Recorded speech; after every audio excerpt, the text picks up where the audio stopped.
বেলা তো অনেকটাই হলো, তাই মায়ের একটু হেল্প করে দিচ্ছিলাম খাবারটা বেড়ে দিয়ে। মা বললো একটু সুন্দর করে সাজিয়ে দেওয়ার জন্য, তাই বসে পড়েছি। মা সকাল থেকে উঠে অনেক রকমের রান্না করেছে তার জামাই মেয়েকে খাওয়াবে বলে। তারই মাঝে আমার ভাই আর ছোটকা চলে এসেছিল। জামাই ষষ্ঠীর মেনু হয়েছে সাদা ভাত, পোলাও, 7 রকমের ভাজা, আলু, পটল, ঢেঁড়স, কাঁকরোল, কুমড়ো, ইলিশ মাছ আর কাতলা মাছ ভাজা। তার সাথে রয়েছে মাছের মাথা দিয়ে মুগের ডাল, ইলিশ ভাপা, নারকেল চিংড়ি ভাপা, মাটন কষা, চাটনি, আমড়ার আর পাঁপড়, 5 রকমের মিষ্টি আর দই। মা এবার তার জামাইকে হাত পাকার হাওয়া দিচ্ছে আর জামাই মজা করে খাচ্ছে।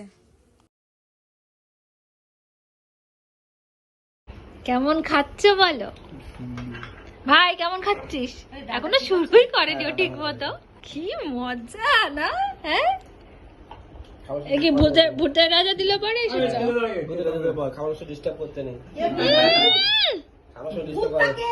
তুমি শেফ, তো তুমি শেফ, আমরা খাচ্ছি। চলো লাঞ্চ করে নি।